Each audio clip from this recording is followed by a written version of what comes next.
Huh. We have a technical problem. How many of you can see me or hear me? Can you see me or hear me? Because my screen is covered with a problematic message. All right, I'm going to have to close this and restart.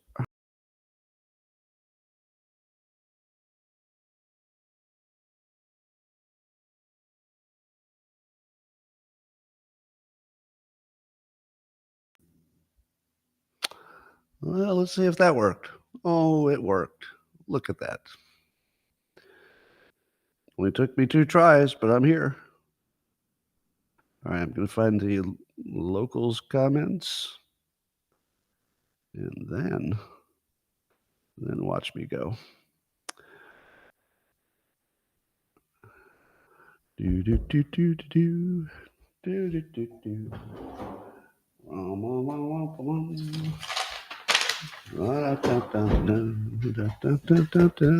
Does everybody have their Dilbert 2025 calendar? Go to dilbert.com for the only place to order it.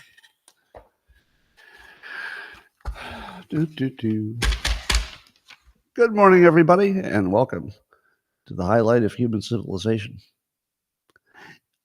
Everybody got sound? Everybody got video?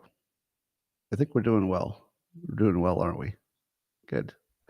Well, if you'd like to take this experience up to levels that you can't even understand with your tiny, shiny human brain, all you need for that is a cup or mug or a glass of tank or tails, a stein, a canteen, jug or flask, a vessel of any kind. Fill it with your favorite liquid. I like coffee. And join me now for the unparalleled pleasure of the dopamine hit of the day, the thing that makes everything better. Go.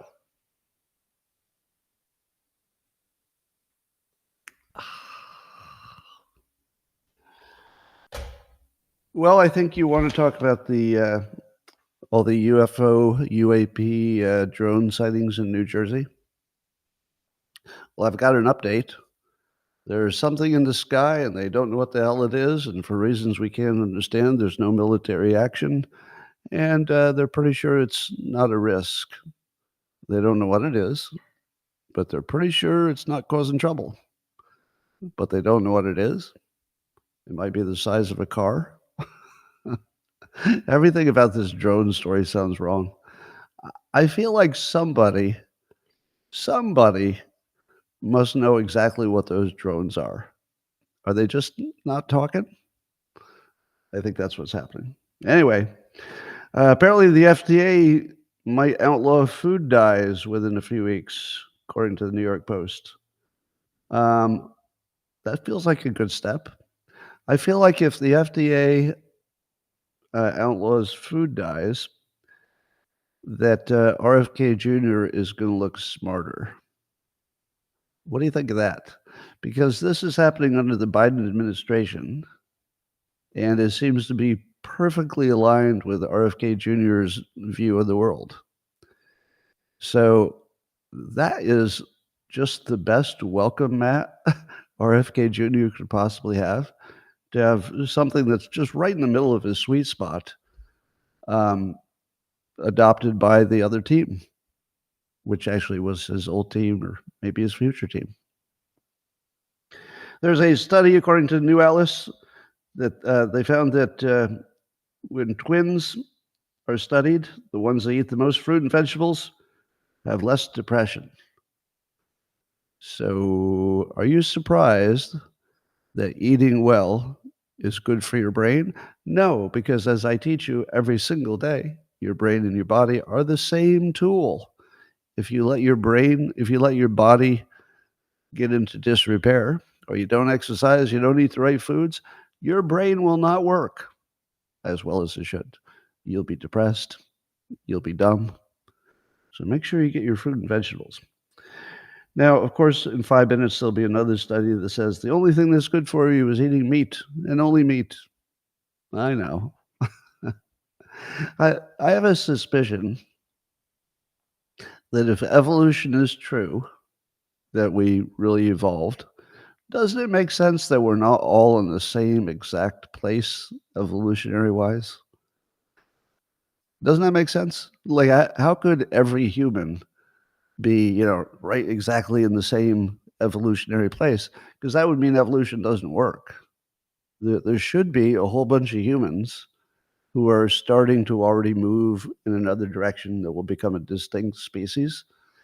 If there's none, that would suggest that evolution is not real.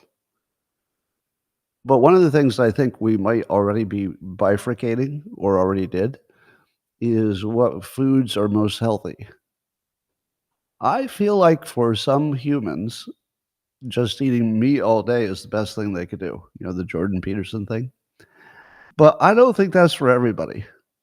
I feel like at a very basic biological level, some people respond better to fruits and vegetables, and some people like meat better. It just feels like it just feels like we shouldn't be looking for one diet that's the same, that's right for everybody. Anyway, according to the Marijuana Herald, which I know you all read, psychedelics are linked to enhanced sexual function even months after you use them. So LSD, psilocybin, it improves your sexual function for months. But here's why it does it. It makes your partner look more attractive for months. So long after the psychedelic effect is worn off, your partner looks more attractive and your body works better. Now, that leads me to the interesting question, which is reality completely subjective?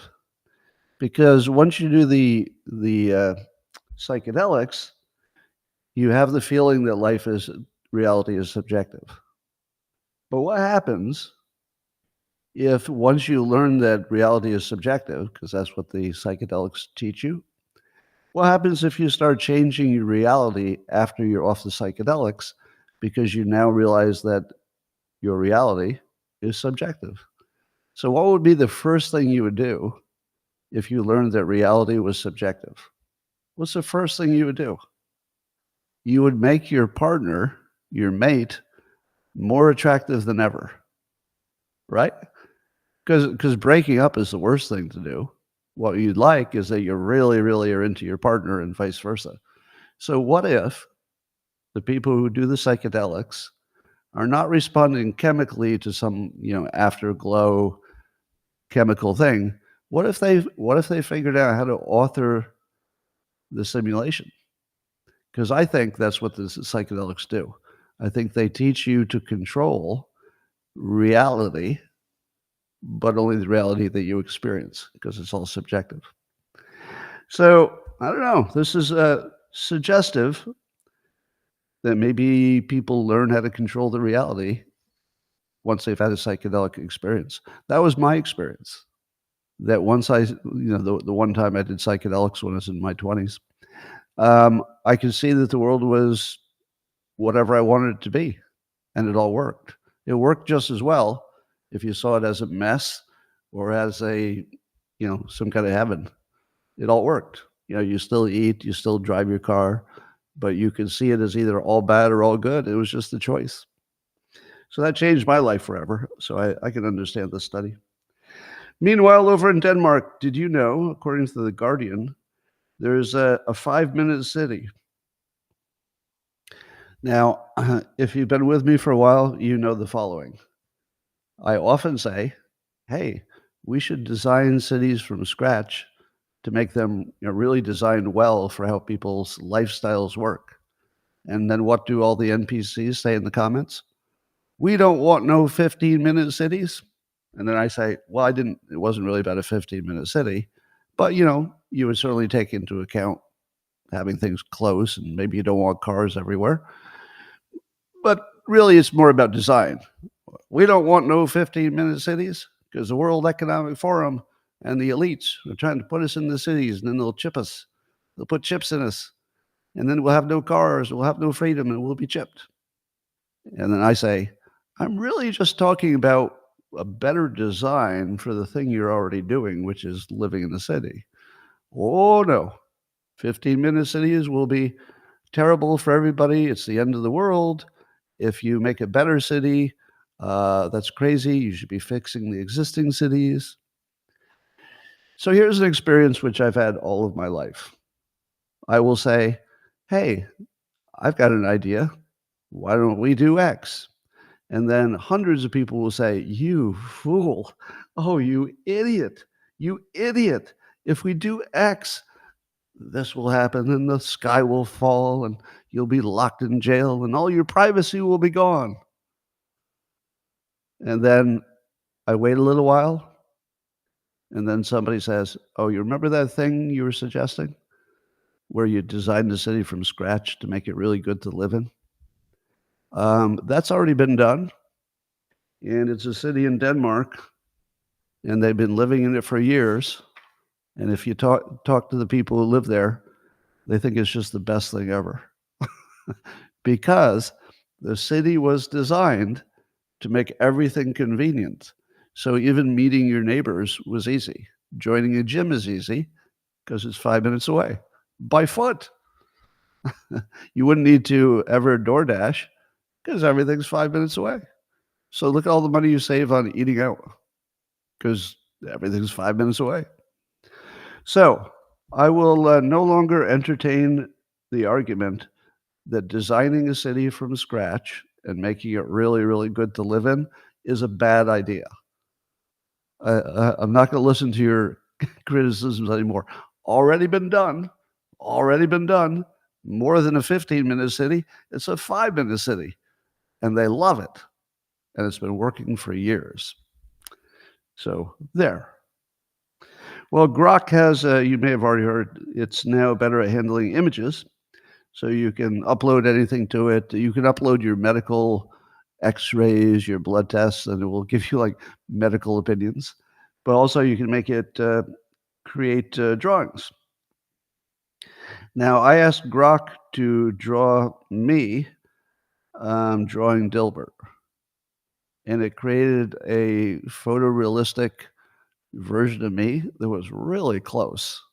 I mean, just maybe a little bit with a smile that wasn't exact, and they changed the glasses a little bit, but not totally. But here's the most interesting thing. Well, first of all, I had 6 fingers. it did a great job of drawing me, but when it wanted to show Dilbert, the comic strip drawn on the piece of paper I was holding in the image it created, it couldn't draw Dilbert. Isn't that weird? And it makes me wonder, is that a sort of a copyright protection thing? Or does it have a problem with line drawings? I don't know. But it showed me with 6 fingers, which would explain why I couldn't draw Dilbert correctly. And here's the best part. The clothes it put me in, mostly shirts, that's what it showed. The shirts were excellent. Here's what I want. I want Grok to, look at the shirts it puts me in. If I could buy those shirts, I would buy them today. I want Grok to say, I have designed 6 different shirts. Here are the links where you can buy a shirt that looks kind of like this. I'll do it. Yeah, the shirts are like those, the sort of soft, comfortable ones with buttons. Look great. Oh my goodness. All right. Did you know, and also given that it does a perfect picture of myself, I asked the following question. How long is it going to be before people are making their own porn and then putting themselves in it, at least their image in it? That's going to happen like really soon, right? To me, it seems like one of the industries that's most challenged by AI is porn. Because if you could create, the exact porn you wanted, and the people were perfect and beautiful, and you could even put yourself in the scene and, watch how much you enjoy it, why would you pay for it? It's going to look exactly like professionally produced porn. So I think the porn industry will be the first one to completely shut down when AI gets a little bit better. Not much, maybe a year from now. Here's a story. I don't know if it's true, but according to an article in ZME Science, the launch codes for a U.S. nuclear arsenal was, and they've changed the code, so it's okay if I tell you. So try not to memorize this, but this was the actual launch code for the U.S. nuclear arsenal until 1977. The code was 00 00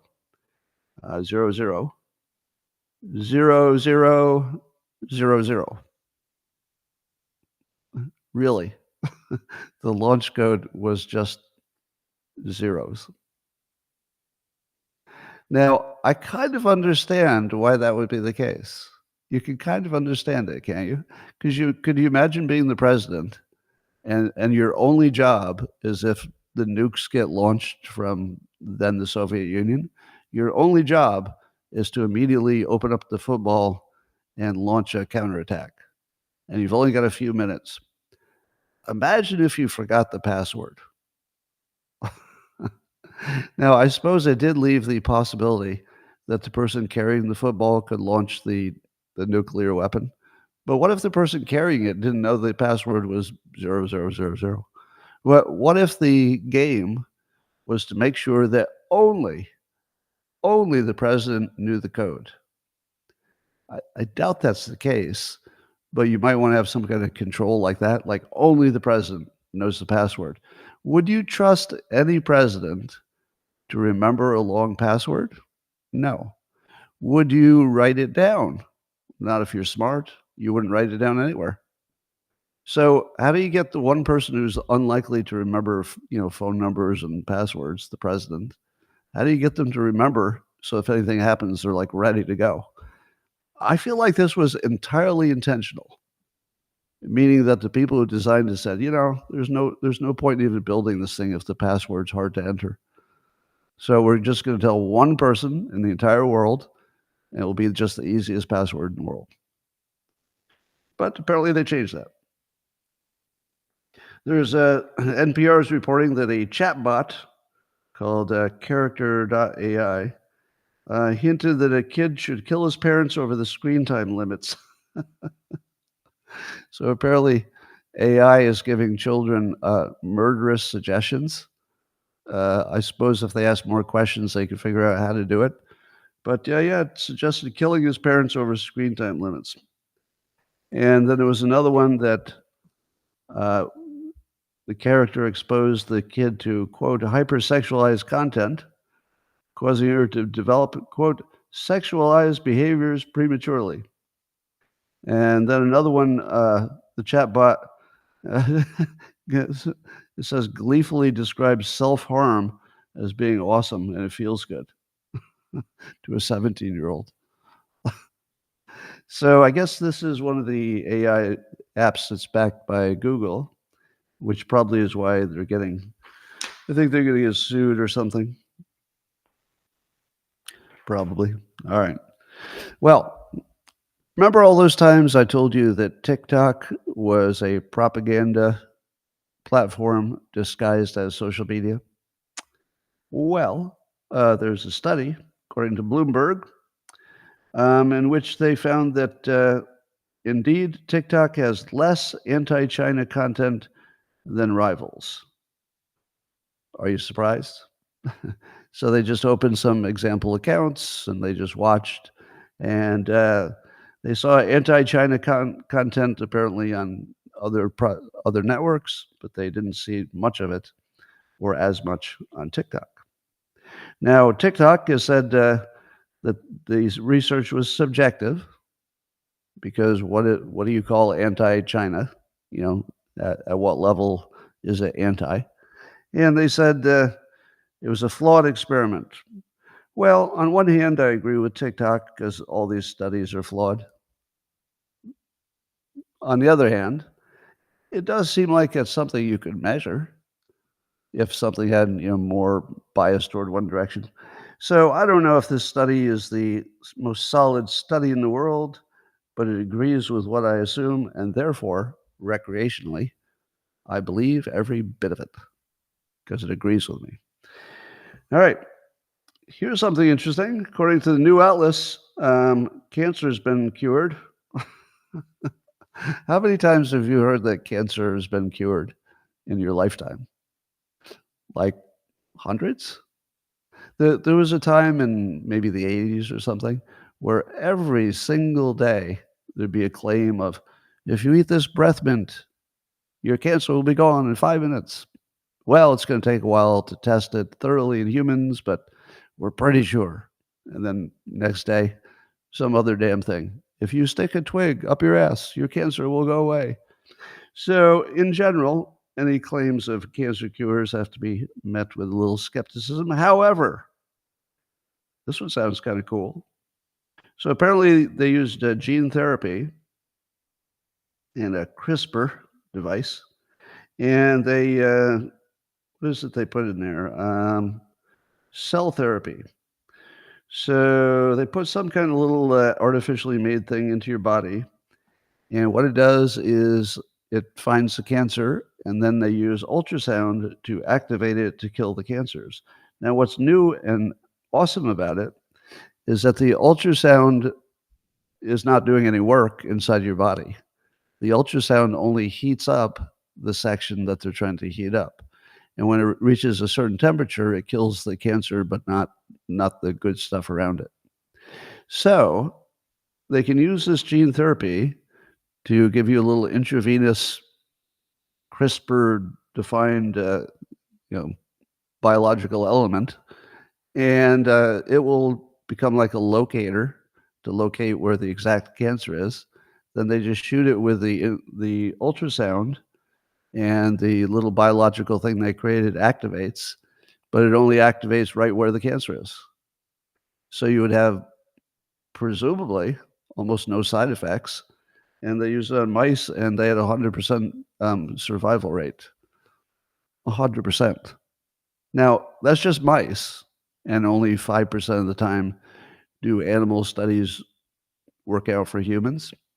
But this one might be a little different, because the chemical that they're putting in the mouse or in the human is something that they already know works in humans. The only problem is it wasn't good at locating the exact cancer place, but they already knew it would do the work in a human. So if the only thing they've changed is how accurately they can target it, that animal study might translate. Remember, 95% of the time it won't. But if the only thing they're doing is working on the accuracy of the ultrasound, they may have cured cancer. Maybe. So this is down at USC. So maybe you'll hear more about that later. I feel like that story might have some legs. Well, I'm going to give you a quiz to see if you're as smart as I think you are. Now, if you're new to my live streams, this is going to impress the hell out of you. I have the smartest viewers of all time, and we're going to prove it. I haven't even asked the question yet. What is the answer? Go in the comments. That's correct. That is correct. See, I didn't even ask the question. Now on locals, I can see their responses faster. And they all have the right answer. Every one of them. 100% right answer. Incredible. Would you like to hear the question? The question is, according to a Rasmussen poll, what percent of likely U.S. voters think it would be a good idea for Democrats to run Harris in 2028? 24%. If you said 25, I will accept the rounding. Yeah, so most people said 25%. Now, the background for this, if you're new, is I often joke that 25% of the public will get any question wrong. It's a different 25%, I hope. It's not the same 25% in every question, but you can rely that no matter how easy the question is, 25% will get the wrong answer. You could bring an anvil over to people and one at a time saying, I was thinking about dropping this anvil on your foot. What do you think? 75% would say, no way, no way. If you drop an anvil on my foot, that's going to hurt and it will accomplish nothing. 25% will say, you have my interest. It doesn't matter what the question is. 25% get everything wrong.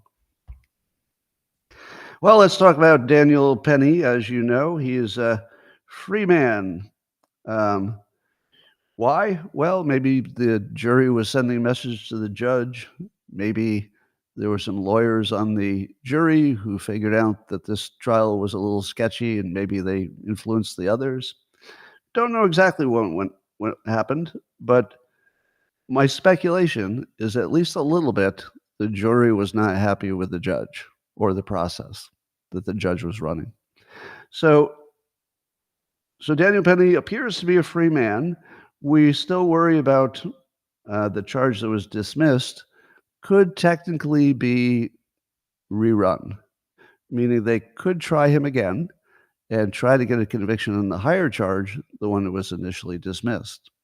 But as Jonathan Turley points out, um, that he thinks it would be presumptively barred by double jeopardy, which is a perfect lawyer sentence. So, what I think that means is that although it would not be actual double jeopardy because it wasn't a completed trial, I think I think that makes a difference, but it would be in effect. In effect, it would be double jeopardy because he had the jeopardy, and then they put him in jeopardy again. So there's literally two jeopardies, double jeopardy. So I think that Turley probably has the right legal interpretation. Some people might disagree, but I don't see any way that they're going to try him again at that higher charge. That would just make the courts look like idiots. I mean, I think the jury would be extra mad if they knew that was happening. Anyway, the larger part of the story is the racial element. Now, because the Daniel Penny is white and the person who died is black, uh, how does that make it interpreted by Republicans? So how do Republicans interpret a white guy doing something he thought was protecting people on the subway, and in the process, the black guy died? So how do Republicans see that? They see it as a story about a tragic event. That's it. It's a tragic event. It was tragic for the person who died, tragic for the family, tragic a little bit for the people even who were saved by Penny because they had to sort of endure the situation, and bad for Penny. So it's just a tragic situation. Um, so that's how Republicans see it. How do Democrats see it? Well, if you believe the Democrat media, it's a case about race. There's no race in this. There's not a single element of race that came into any of this. The jury was diverse, and they had 100% agreement. Diverse jury, 100% agreement. There was no race here at all. The people being saved by Penny, some of them were black. The people who helped Penny hold the guy down, some of them were black. There's no racial anything here. This is the least racial situation you'll ever see. It just happened to have people of more than one race. So watching the Democrats who figured out, or they haven't figured out, I guess, that identity politics and making everything about race is why they lost everything. Because I think this is another one of those common sense stories. Now, I'm not saying that the justice system is colorblind. I'm not saying that. I'm just saying that this particular case had nothing to do with race, just this one. So, I'm not talking in a general way. But for the Democrat, let's say the leading news entities and leading opinion people, to try as hard as they can to turn this into a racial case, it just makes the Democrats look so out of touch. It makes them look almost like they're in the wrong decade or something. It seems so tone deaf, out of time. Um, there's nothing right about it. It's just pure incompetence, evil, not understanding the moment, not understanding the country, not trying to be helpful, not trying to make the country a better place. So I don't know who was worse, Joy Reid or CNN. They were both pretty bad on this one. Um, so according to Joy Reid, um, the reason he got off is because he was white. No, that's opposite. The reason he got charged is because he was white. It's not the reason he got off. It's the reason he got charged, because he wouldn't have been charged if he'd been black. There's not a single person who thinks that. I don't think you could find even one person who thinks that a black Penny, you know, the guy Penny, would have been accused. From the very moment they tried to turn it into a racial thing, which it never was. Um, then CNN has one of their new hosts, Audi Cornish. And I'm paraphrasing, but she basically introduced the topic by saying that Penny basically decided who lived and died that day. Nothing like that happened. Penny didn't make any decisions about who lives and dies. He very clearly was not doing anything to try to kill the guy. That's what the jury decided, and they looked at all the facts. And again, it was a diverse jury, so I trust them. And then, I've been complimenting CNN lately because they let Scott Jennings do his thing. So he's usually supporting the Republican side of things. And I've complimented CNN not only for having him on the show, as a regular, but allowing him to speak without cutting him off or, yelling him down or anything like that, letting him have his full say. And I've really appreciated that. I think that's just makes CNN better. But they've got a new host who decided that talking over Scott Jennings the entire time he talked, at least on one topic, was the way to go. And I thought, well, there they go. They just took a step backwards. It's like they couldn't stay in that unbiased zone. It had to be that Scott Jennings is not allowed to talk, because if he talks, only bad things will happen. So they're right back to being terrible. They were halfway away from terrible, but they're back to terrible. Black Lives Matter, of course, decided to get involved.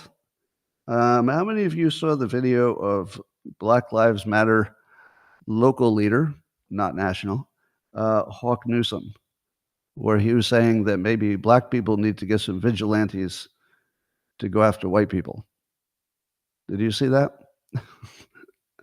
Now, if you saw it, could you tell he was super drunk? Now, I've talked to Hawk, personally at length, several years ago, and I know what he sounds like when he's not drunk, and it's not that. He was super drunk. Now, how come we never talk about that in the news?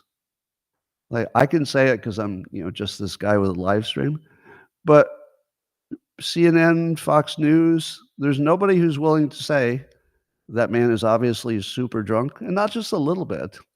He was super drunk, because even the things he said, I don't think he would say if he hadn't been drunk. So I'm not excusing him. It's no excuse. In fact, it's twice as bad. If you're being a bad role model and you're indicating violence, it's twice as bad. But you should know the context. It's one super drunk guy, and it seemed like there were maybe 20 people pretending they cared, but it looked like just sort of theater and acting out. And I don't know that Hawk has much chance of getting a regular job, so I think he's just trying to monetize the activism. Don't know for sure, but he's in a situation where making money would be kind of hard because of his Black Lives Matter association. And anyway, so then later there were hundreds of marchers, but I saw the video of the, quote, hundreds of Black Lives Matter sympathizers marching. I didn't see any black people. Are there any black people who are members of Black Lives Matter anymore, or all the people marching white women? It looked like it was mostly white women, like single white women marching. And here's what I think. I obviously can't speak for Black America, but I have a hypothesis that Black America is not on the side of CNN or MSNBC on this topic.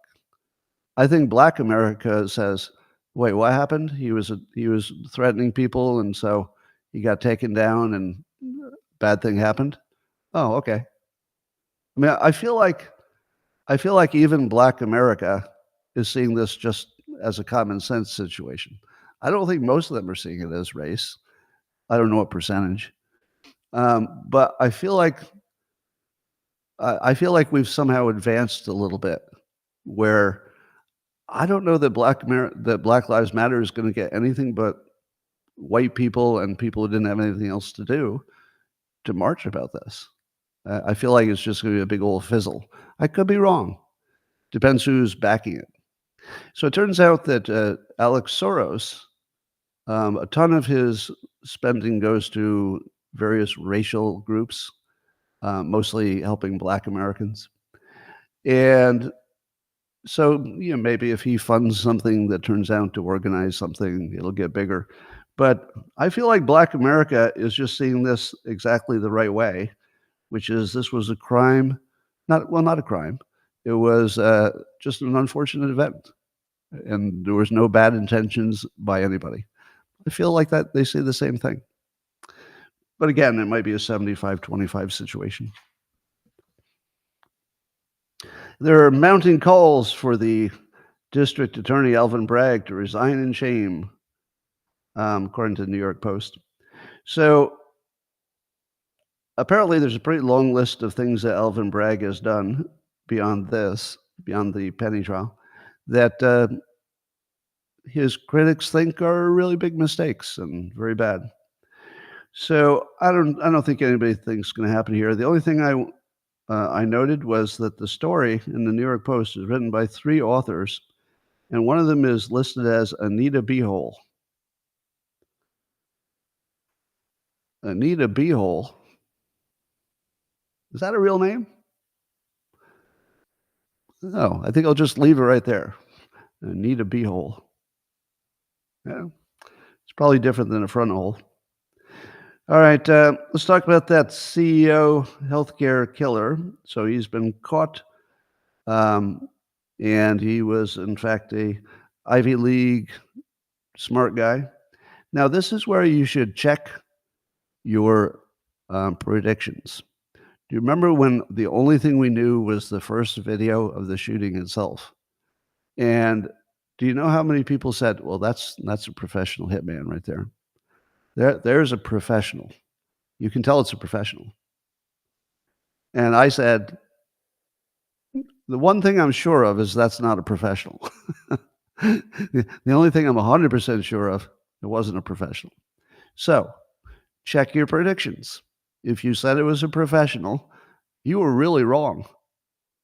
If you said it was not a professional, well, so far you're right.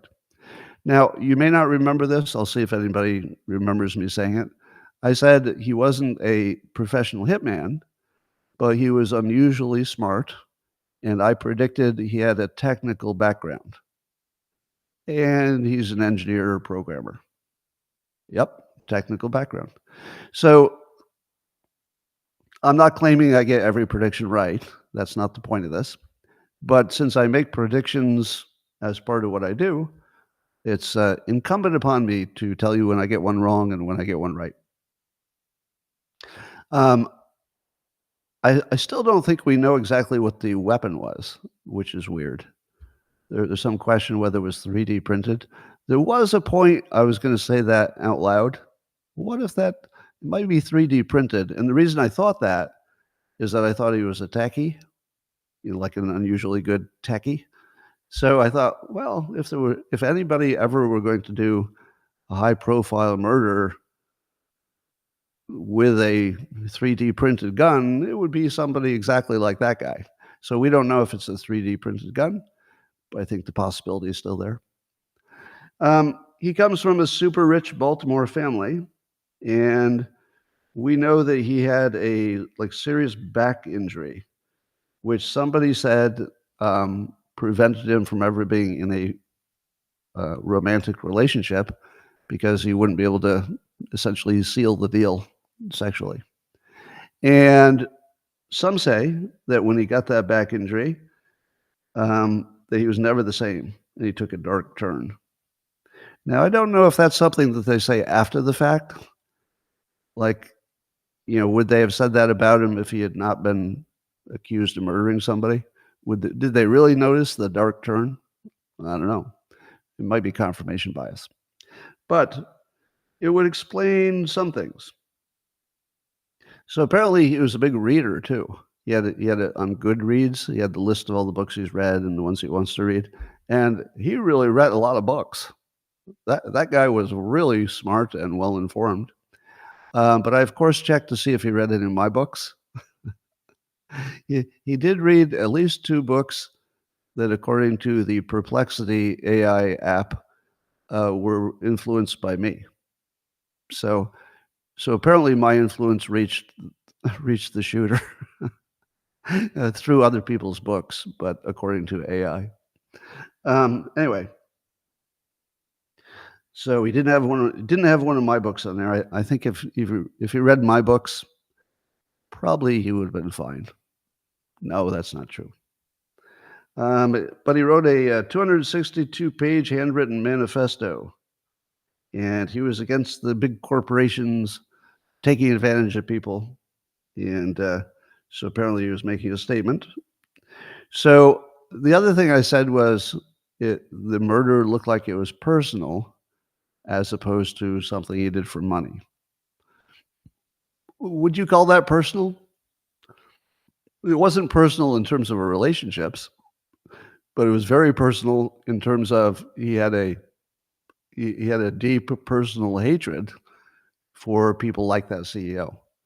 So it feels like it was an emotion-based thing, although calculated too, but not about any family or girlfriend situation. Anyway, he lashed out against companies trying to, quote, continue to abuse our country for immense profits and get away with it. So here's my continued profile.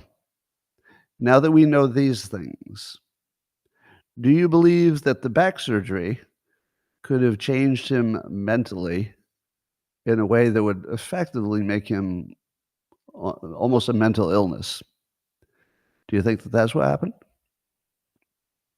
Could you explain it by a normal surgery that triggers some kind of mental destabilization?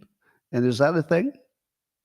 I probably should have asked AI before I asked you, but I feel like that could be a thing, especially if you have like lots of anesthesia and you're down for a while, and then you come back, and then you're probably on painkillers, and maybe the painkillers are depressant as well. So I guess I can see that the surgery would cause substantial changes in his mental state. But why would it cause this change?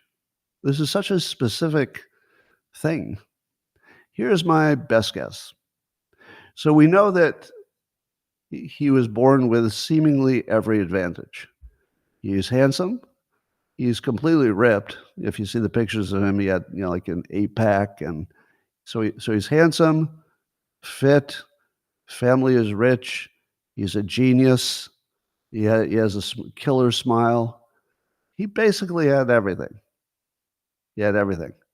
And then he gets the back injury and he loses everything, in the sense that he doesn't have the possibility of being in a relationship, according to him, because of his back. And maybe he doesn't have any good days because of his back. So imagine if you were born into a highly successful family, and from the time you were young, you just assumed, with all of your gifts, that you would be highly successful and change the world too. And then you find out none of that's going to happen. And you realize that you don't have a path to being important. And he probably was raised with the expectation that, given all of his gifts, his brilliance, etc., that he was going to be important. Maybe a politician, maybe change the world, maybe invent something. And then he finds out none of that's gonna happen, and there's nothing he can do about it. What would you do in that situation? Is it possible that you would say, "You know what? I have to do something useful for the world, and I'm gonna do something that nobody else could do. I'm gonna go murder somebody to make a point, because I think the point needs to be made." Let's say for his point of view. I feel like he was trying to justify his life by doing the thing that only somebody who had given up on his life could do. And I think he maybe had given up on his life.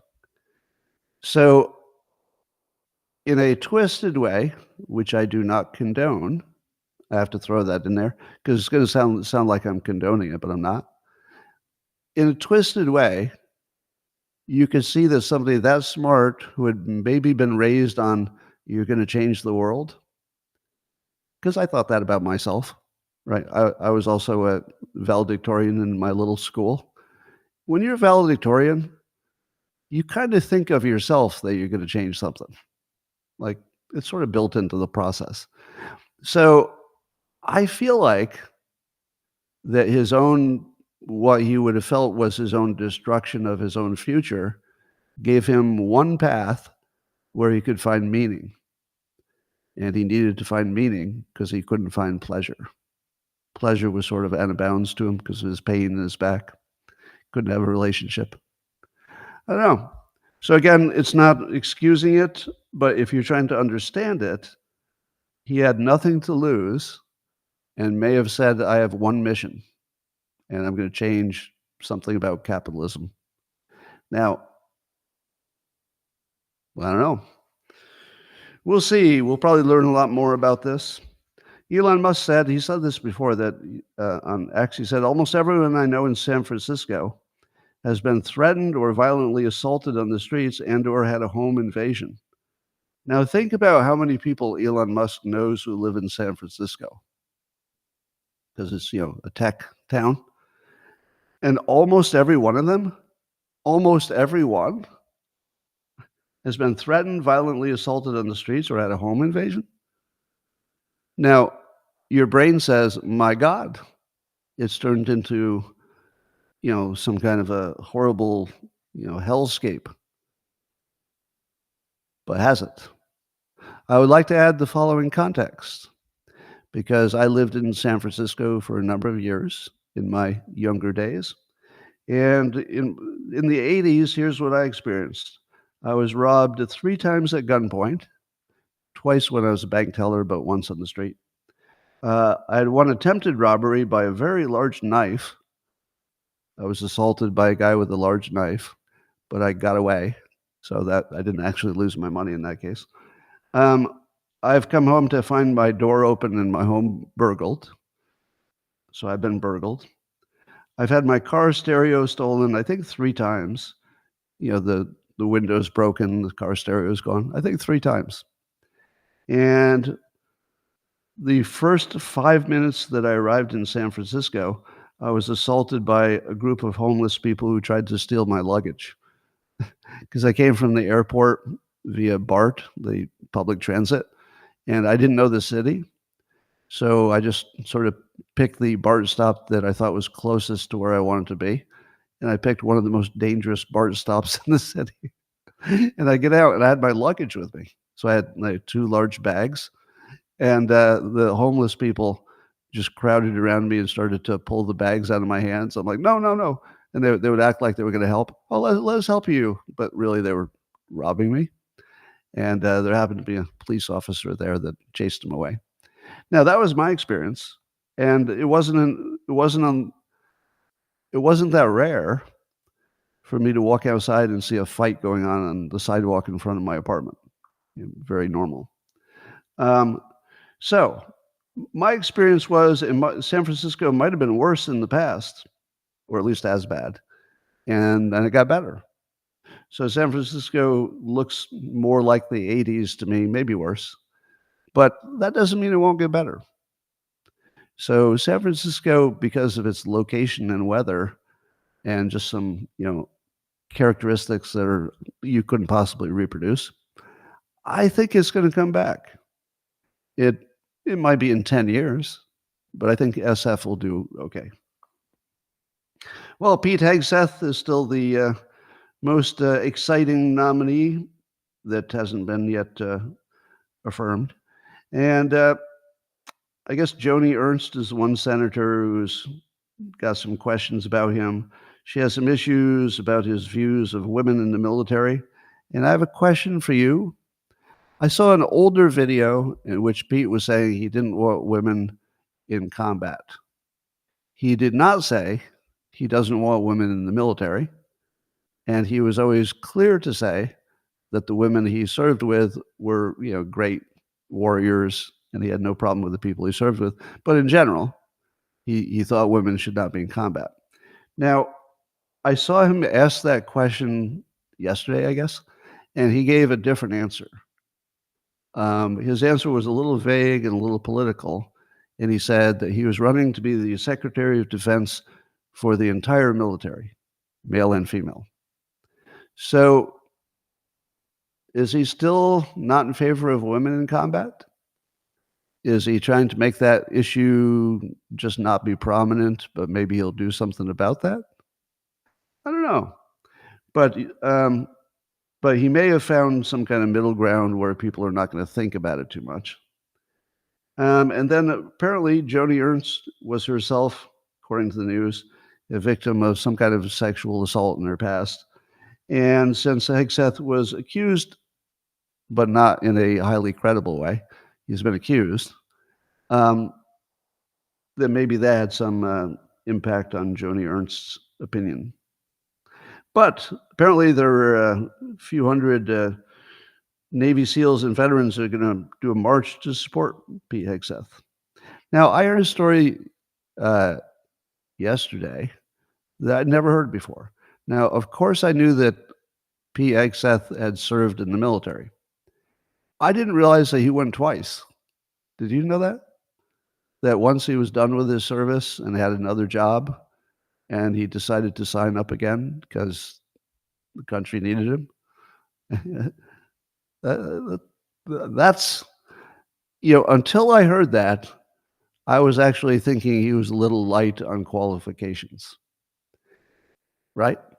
I mean, you probably all had the same feeling, even if you think he's awesome. And most of the people who worked with him have an incredible high opinion of him. So if I take the opinion of the people who were closest to him, he looks really good, but not really with the right exact kind of experience. But then I find out that he volunteered to be in battle zones twice. That's a different kind of person. And I feel like if I were in the military, I would follow him because of that. Because, he's not going to ask you to do something you wouldn't do, right? He's not going to ask you to do something he wouldn't do because he would do just about anything, apparently, to help the country. So I have to say, I went from, if he makes it, that'd be great. If he doesn't make it, I'm sure we'd just pick somebody who's great at the job. So, the country will be fine either way. But when I find out that he joined twice to be in battle, that's a different kind of, you don't get many of those. So I feel like he could lead, and that's important. He'd have credibility. You'd have to have at least that much credibility, because if you make big changes, such as getting rid of DEI, right? If he came in and he was just like some desk-sitting pundit, and then he came in and said, I'm going to get rid of DEI in the military, maybe it wouldn't go over so well. But if he comes in as a genuine committed warrior who's got all this history of helping veterans that nobody questions, by the way, when it comes to his support of veterans, even his critics say, okay, that part's good. So, I don't know. We'll see what happens. 75 Nobel laureates have signed a document, according to The Hill, urging the Senate to reject RFK Jr. How's that hit you? Imagine you went back in time. All right, close your eyes. I'm going to take you back 20 years. Now imagine it's 20 years in the past, and 75 Nobel scientists have come out against someone whose job would be in the realm indirectly of science, maybe directly. 75 Nobel laureates. My God, that must be the worst candidate. Of course, I would agree with the laureates. Wouldn't you? I mean, 75 of the best scientists think that this person who would be involved in scientific decisions is the wrong person. That's really strong, right? Right? Now, fast forward to today. Boop. Okay, it's today. 75 Nobel laureates just said RFK Jr. is unqualified for the job. Yes. Yes, that's who I want. That's who I want. Yeah. If the only thing that would make this better would be 175 Nobel laureates who don't want him in the job. If we could get a few more Nobel laureates who say that RFK Jr. shouldn't have a job, I mean, I'll go to Washington and I'll lobby for him. I mean, this is the best endorsement I've seen because science is fucking paid off commercial bullshit. Every one of these scientists probably has a job or is connected with some company that doesn't want to get raped by RFK Jr. bringing the truth to him. And they're just fronting for these fucking companies. No, I don't trust any of you fucking Nobel laureates. Not one. You have no credibility. If science wants to be credible, you better up your game and maybe not work for somebody all the time. Because the truth is, if you're a scientist and you have a boss, you're going to do what your boss tells you, and your boss is not a scientist probably. Probably just wants to sell some shit. So 75 Nobel laureates, you just made yourself look like clowns. Fucking idiots. Stay out of it, clowns. Well, Syria, as you know, fell to the rebels. But the experts are saying, well, it might completely fall apart and become a failed state like Libya, or maybe, they'll figure it out. There's not a lot of caring about Syria. But meanwhile, Israel apparently has made over 200 air raids in Syria since the war was over. What are they doing? Can you guess what they're doing? So Israel has made 200 air raids, bombing basically. 200 since the war ended. There's no war. What are they bombing? They were bombing all the assets that were abandoned by the Syrian military. So if they had a plane or a tank or a truck, Israel just decided to make it all go away. The entire assets of the Syrian military are gone. They took them all out. Now, I assume that they did that so that the rebels who just took over the country can't use those assets someday against Israel's interests. That was a really smart thing for Israel to do, if that's what's happening. Now, I don't know if we know the whole story, but if what they did is they said, we'll warn people to get out of the way because we don't need to kill any people, but every one of these military assets in Syria is going to go boom. And they just did runs until it was all gone. And the reporting is they got it all.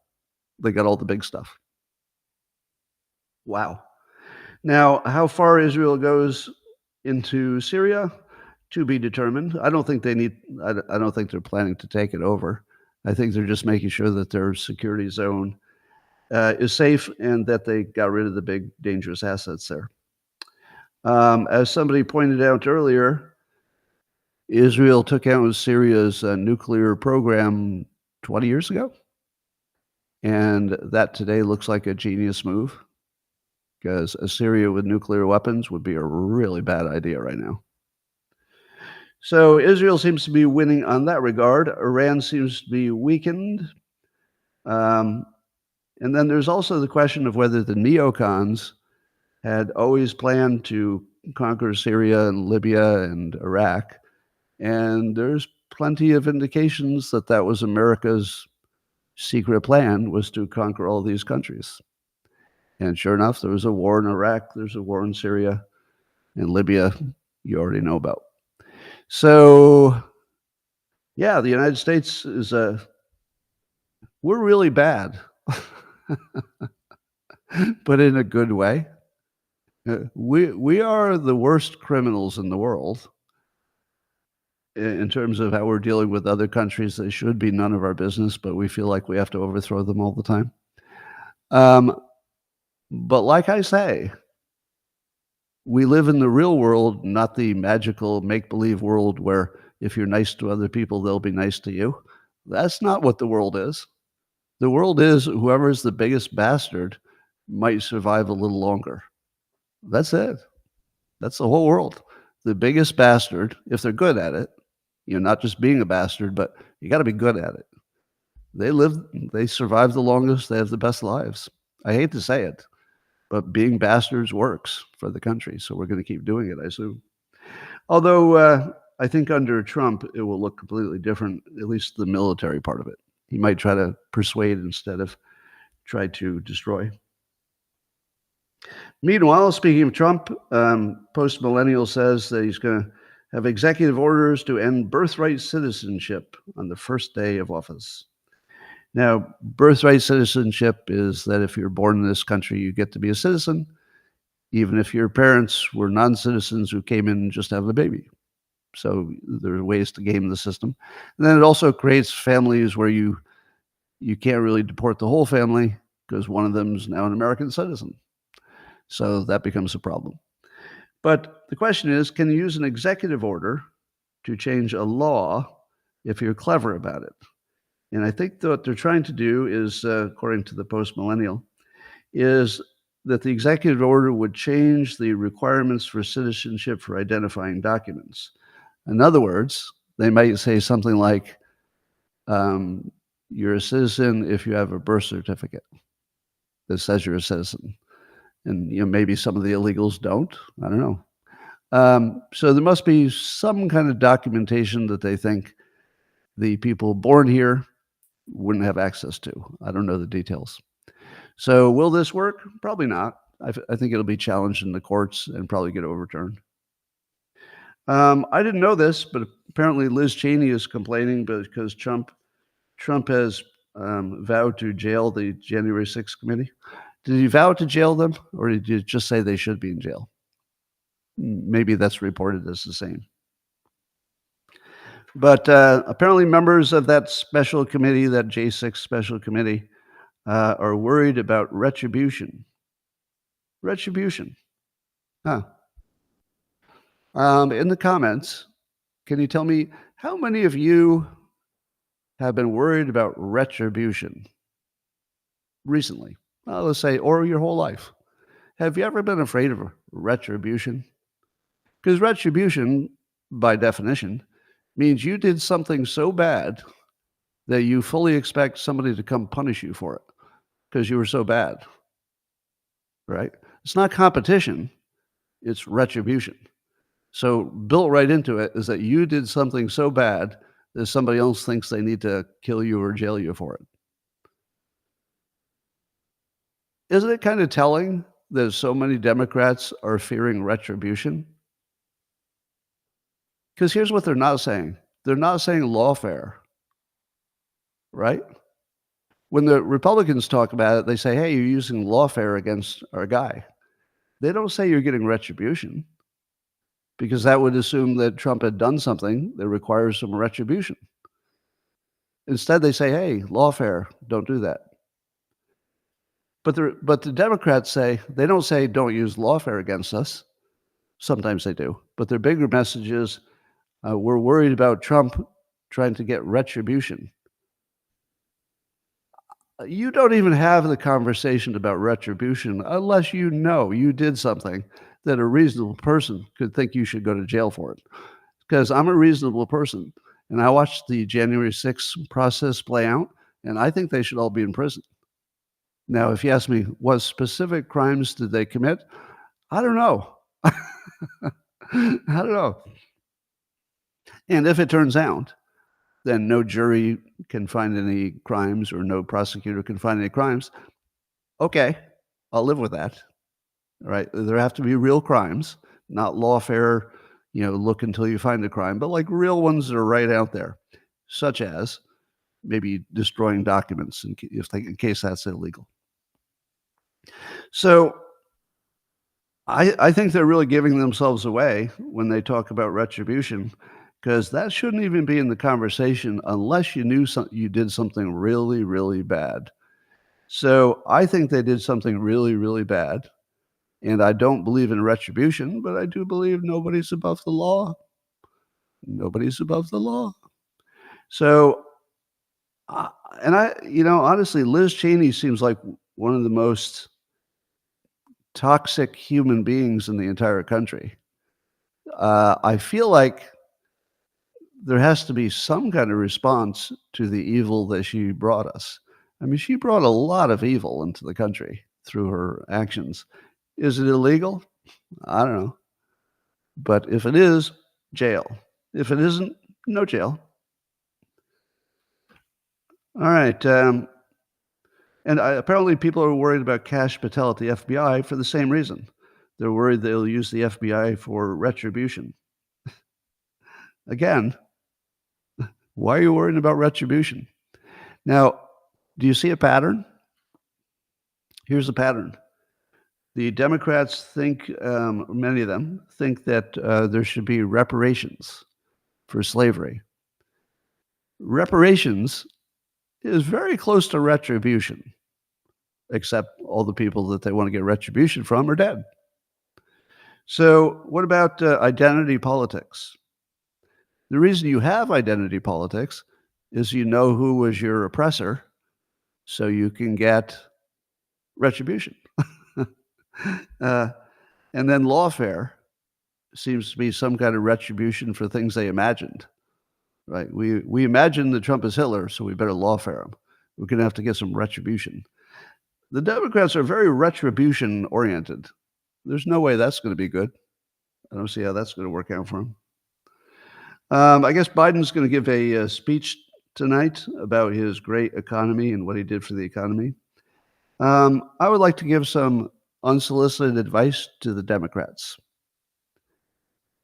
It's time to take the car keys away from Grandpa. It's okay now. We're not going to hold it against you. The election's over. The right side of the world, the leaning right side, got what they wanted. So we don't really need to dunk on Biden anymore. You all know that if he gives a speech, it's going to be a slurred, ridiculous mess because he's just not up to the job. I feel like it's time they just say, President Biden will not do any more public events. But don't worry, Kamala Harris is following all the things and the advisors are under control. And, Trump will be here in a month and, the allies are all waiting for him. So everything's fine. But just out of consideration for the Bidens, we're going to maybe take the car keys away. You just don't need to do public appearances. Enjoy the last month and a half of your reign. So I feel like this is something we should all agree on, like one of those points of unity. Before we had to go hard at Biden because he was in the way of a better country, but he's not in the way anymore. Now if he does something and it embarrasses him, it doesn't even embarrass the country. It's really just about him and his family. So I don't wish that upon them. I don't wish them any extra pain and suffering. So as a non-Biden supporter, even I would say, can you do him a solid? This is where you have to step in, take the keys from Grandpa and say, maybe no major speeches, because you're on your glide path to the end of your term. Anyway, I think we could all agree on that. And that's all I got for you today. It's a weird day in news. I'm going to talk to the people on Locals, my beloved subscribers. And I will see you again tomorrow, same time, same place. Meanwhile, country's looking in pretty good shape at the moment. All right. YouTube and Rumble and X, I will see you tomorrow. And in 30 seconds, we'll be private.